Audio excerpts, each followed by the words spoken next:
on, Junkies. We're Hi. reviewing... Hi, say hello, Mum. Hi, everyone. So this is Old, which is a new American, I suppose you'd call it a sort of thriller slash horror, Yeah. isn't it? Yeah. It's a kind of real world horror.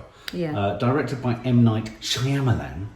Always want to break into song when I say Shyamalan. Yeah. Who himself was responsible for films like The Sixth Sense, the Servant series on Apple, and all of those, what were the films? Unbreakable, Split, all that, Oh, yeah, all that yeah. kind of stuff. Samuel Jackson stuff. So he's yeah. quite, you know, as you said earlier, Mum, he's a bit of an auteur.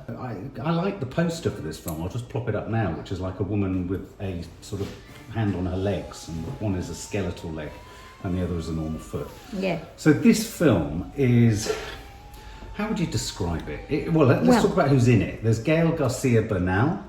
You quite like him, don't you? I do, and I haven't seen him for ages. He's not been doing much. Yeah. There's Vicky Krieps, who I don't plays know his that wife. actress I don't know her at all. Eliza Scanlen, who we love from Baby Teeth. Brilliant. Thomasin McKenzie, who was in Jojo Rabbit. Alex Wolff, who was in Hereditary. Alex Wolff, yeah. Rufus Sewell, who was recently in The Father. So this is a film about a family, principally, going to a holiday resort. It's a family of 2 adults, 2 children. Yes. The children are 6 and 10 or Yeah, something like that. absolutely. And they're going to have a nice holiday, and I think they've all agreed, or the 2 adults have agreed not to talk about anything that's going to happening afterwards until they've had their holiday. Which is them separating. So the 2 parents are separating, but they want to put that behind them and just give the kids a really fun holiday. Yeah. And then we meet a sort of whole host of other guests. Yeah. Rufus Sewell and his wife being one. They have a daughter. And as is the way on any resort, I mean, we've all been on these sorts of holidays, the hotel resort is arranging a sort of coach trip or a little kind of bus out to a local cove or beach. But the guy who does that for them from the hotel emphasises special families. So what he's saying is, you know, you are special, and so only people that I think so only are a special. select few. Exactly. Yeah, it's like an exclusive Also, club. let me just say that this has happened as well, is that the boy, who's only about, what were we saying, 6? Which boy? The son of Gael Garcia? Yeah, about 6. Is charming, and he's going around asking everybody what they do. So Yes. we get to know that Rufus Sewell is a doctor. Yes. Thingy is statistician. I mean, and in a way that becomes important later on. Yes, it does. But he also befriends the boy at the hotel. He does. Let's just call him the resort boy. Yeah. And he's this resort boy. And clearly he's doing things wrong because he gets pushed into. Yeah. But he does this thing. He befriends Gael Garcia Bernal's son. Yeah, and he does. they exchange sort of little kind of Messages, coded messages codes. that they have to decode and all that. And this all becomes relevant later. So they all head They all off. go off in the van. They all head off, and when they get there, they meet a whole host of other people, and a few other people arrive. And within sort of 15 minutes, we've got 1, 2, 3 family / couples, plus a guy who was already on the beach with his girlfriend who went out to swim. And I think if you watch the trailer, you know what this film is about. Quite quickly, I think you know from the title. Well, you know from the title. Quite quickly, you realise that they're in this curious predicament where, across the space of 12 hours, they are aging disproportionately quickly. Yes. There's no other way to put it. There's no other way to put it. Interestingly, at this point, I need to stress that M. Night Shyamalan, the director, himself plays the bus driver who's taken them there, which I think is a nice sort of Hitchcock. I thought it was a nod to Hitchcock. That actually, and I wondered whether, towards the end of the film, whether what he was playing with as well was the idea of creating almost like a Prospero to The Tempest, a story. He's the storyteller, and then we sort of proceed to. Why are you laughing? Well, I'm laughing because we have a whole host of events. Now, you have to approach this film with an element of, you've got to park disbelief at the entrance to the cinema. Yeah. You've got to be willing to come in and go on a strange ride. Yeah. Because you summed it up really well. There are lots of moments in the film where you could, if you really get the magnifying glass out, you could start to say, well, that wouldn't make sense. That doesn't thread through that. That doesn't thread through that. But you were absolutely spot on as we came out when you said, but it was deeply entertaining. Yeah, there wasn't a moment that I wasn't entertained. Fascinating, absolutely fascinating. And yes, you could interrogate it, but if you accept the premise and go with the characters, it's a joyful ride. It's Yeah, I mean, I think it's kind of self-consciously a bit kind of taking the piss out of itself a bit. I think everyone is almost a caricature of themselves. Yes. And the scenario that they find themselves in is ludicrous, and yet sort of by signing up to it, you then start to think of all these horrible byproducts that come of it. They have a very good sort of get out of jail card where they say hair and nails are dead matter. Oh yes, and whatever's happening in this cove can't which affect lets them. them off the hair and And nails. then really what it becomes is a process of eliminating members of the cast in more and more excruciatingly... Whoa, it's right over the top. Right over the top. We basically watch them all more and more inventively get dispatched. So you know, in the trailer there's a moment where the young son of Gael García Bernal's character, he's in the sea or is in the water, and then a body just floats up behind him. And that's the girlfriend of the man who's standing on his own who's already on the beach. And we saw her earlier go out to sea, and then we don't know what happened to her. Exactly. So and she's the obviously first drowned. body. Yeah. Then Rufus Sewell's... Now, Rufus Sewell plays a doctor. I have to confess, Rufus Sewell was a guilty pleasure in this film. Rufus Sewell was fantastic. With his... Yeah, but yeah. So Rufus Sewell plays this incredibly... Bad-tempered doctor. Who won't even be a doctor because he's sort of like, get away from me. Well, he's sort of got imposter syndrome, hasn't he? He keeps sort of ranting on about they won't believe me and they won't take me seriously. He had real issues with his job and his status. But his girlfriend was a brilliant actress. And his mother and the dog. Yes. So he had a whole... And the girl. Yeah. So they had a whole family, didn't they? Yeah, there's a lot of them. So quite quickly... Oh no, and that's right. And then a new couple arrived, which was the Asian guy with his wife who has epileptic fits. Then basically everyone gets older, very slowly but quickly. Yes. And what I liked about this film was there was an inevitability to the way in which you kind of assigned what was going to happen to who. So like Rufus Sewell's mum, you thought she's the oldest. Yes. We all looked at each other in the audience and went, she's got to go first. Let me just talk about this for a second. I didn't talk to you about this as we came out. Didn't you think people will either think this is a good thing or a bad thing? The way the camera moved was really strange, didn't you think? It sort of like had a trajectory like in the hotel room of going statically along or whatever. But on the beach, what I thought was quite clever was that it was like that film with Peter Sellers, The Party, where everybody was at a far distance and you never knew. And I started to think, oh my God, this person's coming towards us. How old will they be? Yes. I mean, because that's the... Well, I actually thought the camera work on the beach was quite clever. I thought it was very quite clever. There was one particular scene where the kids were playing with each other. Yeah. And it was going so fast and zooming in. It was quite refreshing actually to see something that wasn't so ordered and blocked out. And I thought the camera was inventive all the way through. Yeah, I agree. Actually. I thought that was good. And also on quite a sort of claustrophobic space of just the beach. It was quite a nice way to kind of open up the space.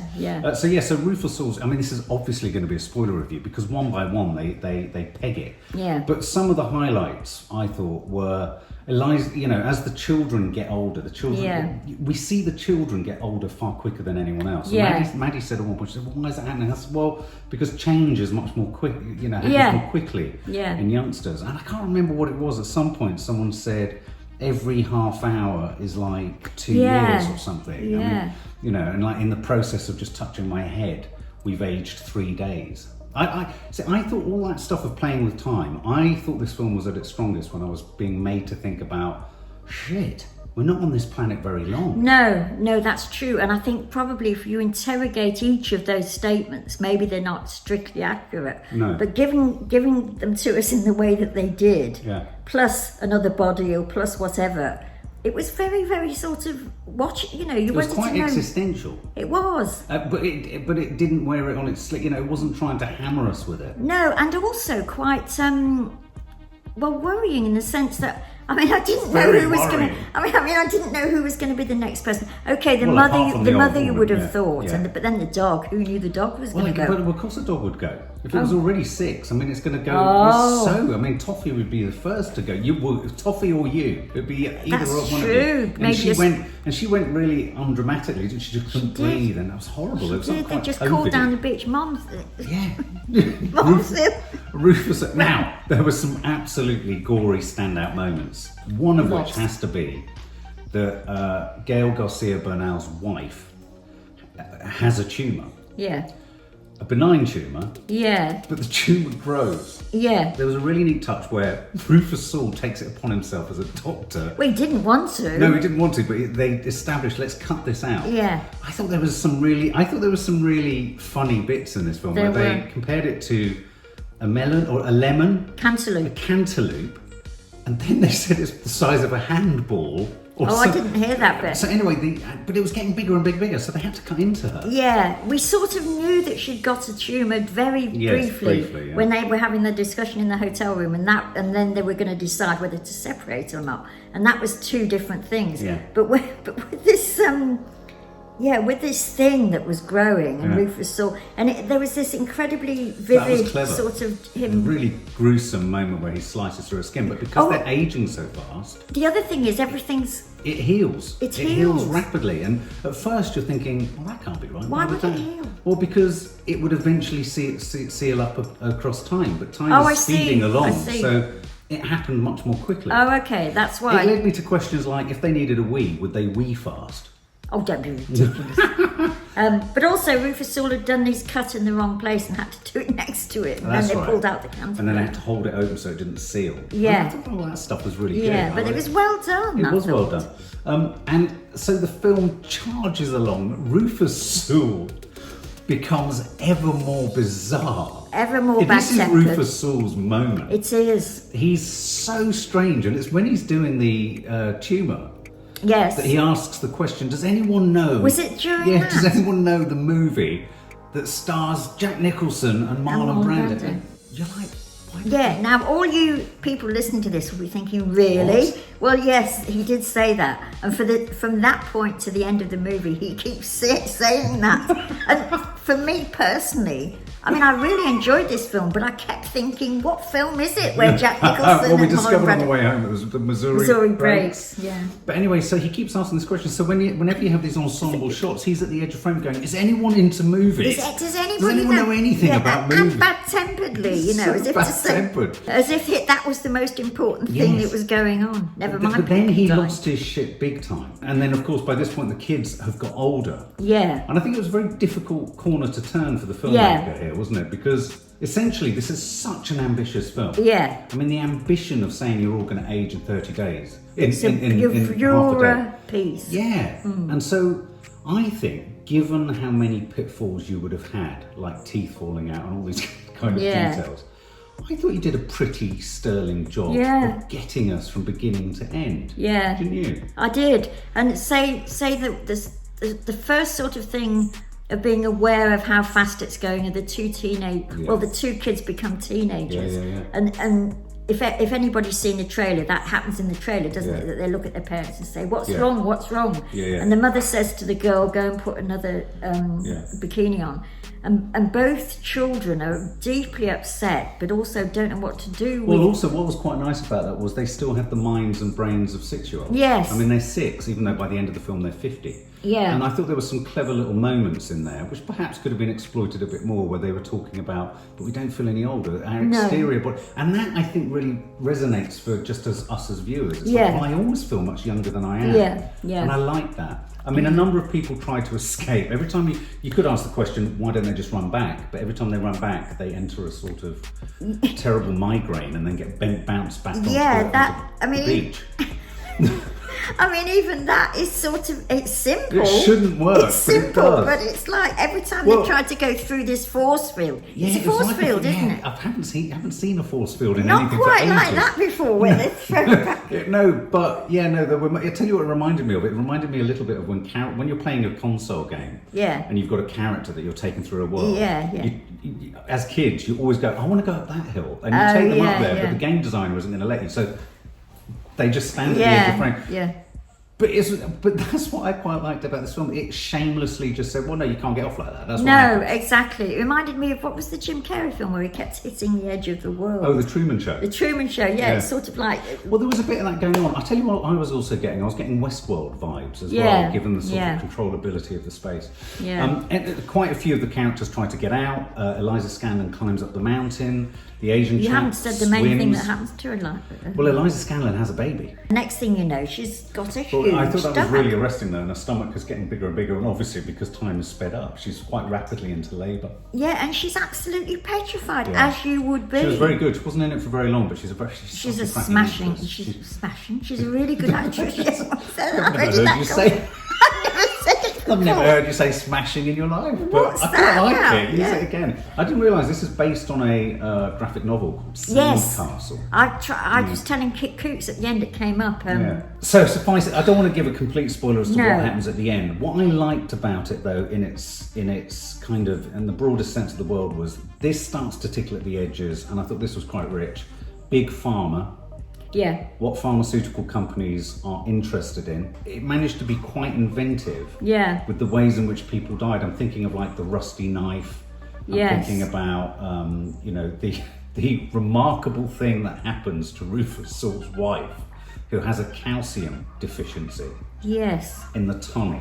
yes, which is extraordinary. I mean, it's I have to say, it's worth the ticket price of a Alone. ticket alone just to see what happens to her in the cave. Yeah, And then when you've seen it, come back and tell us what you think of what happens to her in the exactly, cave. exactly. It's quite something. It is quite I something. mean, we were all like, Yeah.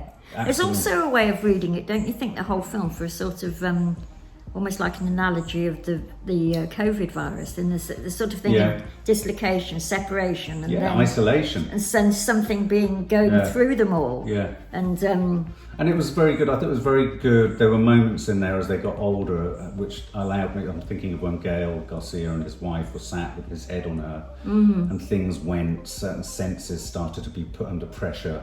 Hearing, sight. yeah, that's things how like that. fast it's going. You know, it's They're- moving so fast, and it really made me think. And maybe this wasn't so relevant to Maddie and Kiki because they're so Yeah, young. yeah. It really made me think about the speed at which Yes.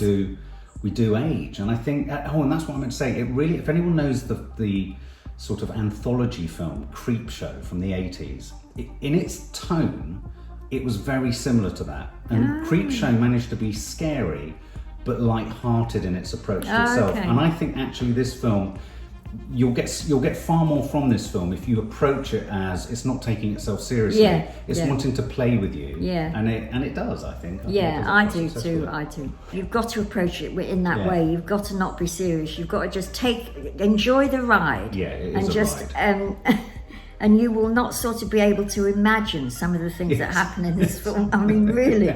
And this is sort of, I'm talking about horror, people that have watched a lot of horror Yeah, films. yeah. It's extraordinary with some of the performances, standout performances forever. I thoroughly enjoyed it. I wasn't bored for a second. I sort of, it goes on very slightly too Yeah, maybe too it long. needed to fit there. There was Didn't one scene quite extra I need didn't to think they do- needed, yeah. to do the end. I mean, in its own terms, I'd give it 70 or 75 even. Yeah. I mean, within its own boundaries Yeah, yeah. of being, it's a good film, I Yeah. think. Yeah, it's entertaining. Entertaining, yeah. Yeah, I mean, I agree. I think it's a great ensemble piece. It's, Alex Wolff is great in it when he's the teenage boy.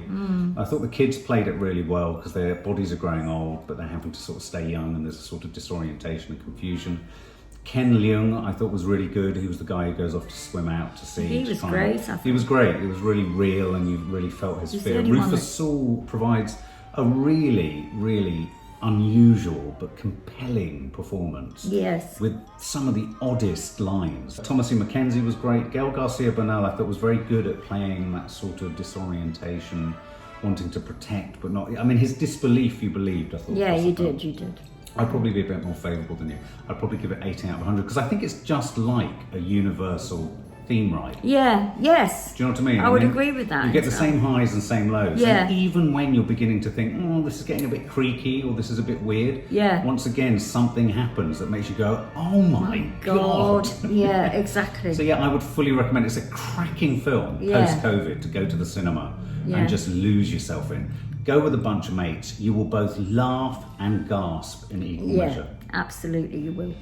For more film and family fun, don't forget to click the subscribe button and make sure to click the bell to never miss an update.